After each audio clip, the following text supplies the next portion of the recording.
สวัสดีวันหยุดนะครับวันนี้พามาพบกันอีกแล้วกับ Hell Chef Fishing Thailand นะครับ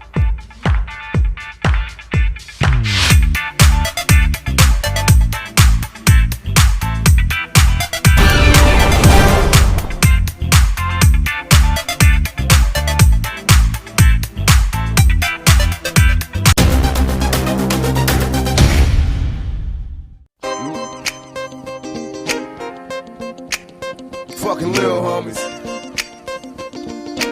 Everybody ducking. My fucking little homies. Little homies. Everybody ducking. Just pay attention. There's a story about my little homies. Straight thuggin', little bad young motherfuckers. Gotta love them. You can catch them in this G-Bar, clutching his Glock, screaming outlaw, busting on my enemy's block. Educated on these cold streets. Getting money, making dummies out the police. Ain't no peace for an adolescent nigga too rap to be a thinker. Blood smoking 24/7. Everyday drinker. Got my diploma, but I never learned shit in school. More money, more bitches, more murder, fool. Always the young niggas getting this shit. She wouldn't stop the conversation, so you called her a bitch. Bustin' on paper thin motherfuckers. ผมตามในป่าออกมาพักหนึ่งนะตบแล้วตบแล้วมีอาการทุกไม้นะเดี๋ยวมาดูกัน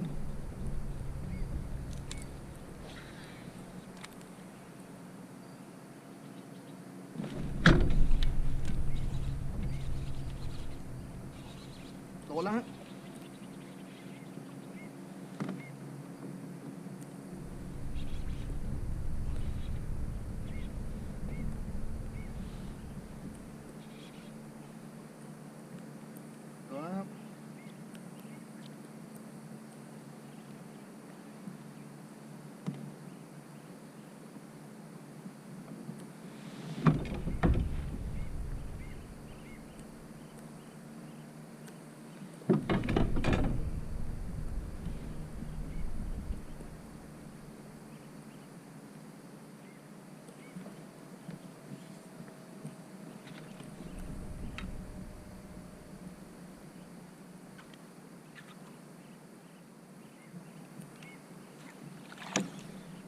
โดนแล้วครับ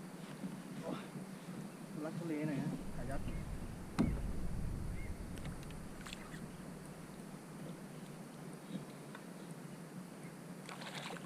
ยังไม่เหนื่อยนะให้มันเหนื่อยกันโดนแล้วนะ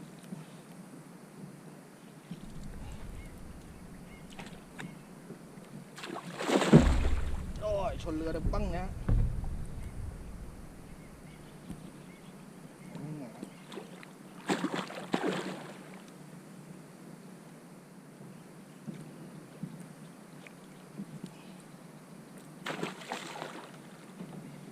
พี่ติดมินนะ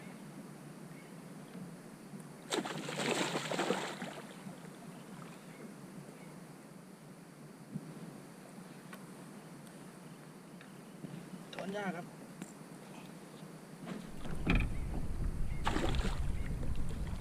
ช้อนยากอยู่ค่อยๆเล่นครับ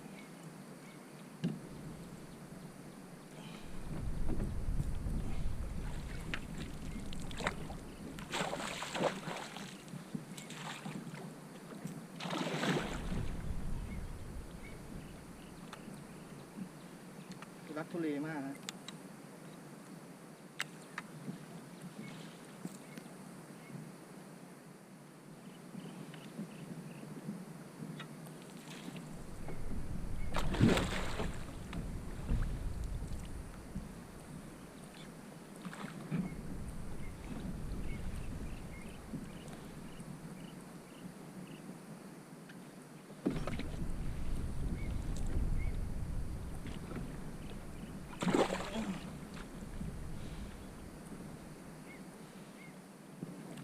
ยากตรงช้อนเนี่ยครับตกปลาคายักต้องทึบเลยฮะ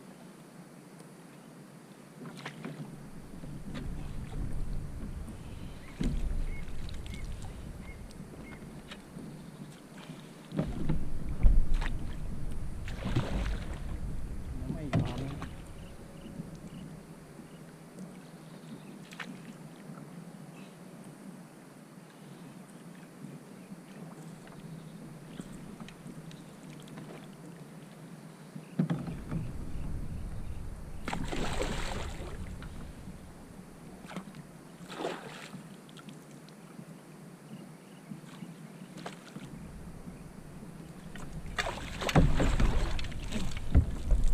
ครับ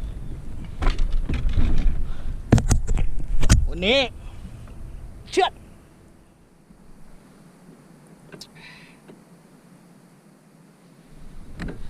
นี่จิบกาแฟกันไว้ครับ ตอนนี้ประมาณเวลา8 โมง20ประมาณ8 โมง 20ครับผมก็ทำการกินคาปูชิโน่แล้วฮะ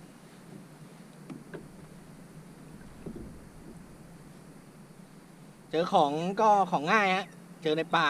ต้อนไปต้อนมาพอออกข้างนอกปุ๊บล้วง 3-4 ไม้เรียบร้อยครับก็จิบกาแฟแล้วผมวันนี้ตัวเดียวสบายๆครับเดี๋ยวเหนื่อยก็กลับครับผมก็วันนี้มาทานบรรยากาศครับสวยๆครับหมอกสวยๆก็เดี๋ยวไปเรื่อยๆครับเจอข้อก็ล่อต่อครับยังไงเดี๋ยวติดตามด้วยนะครับ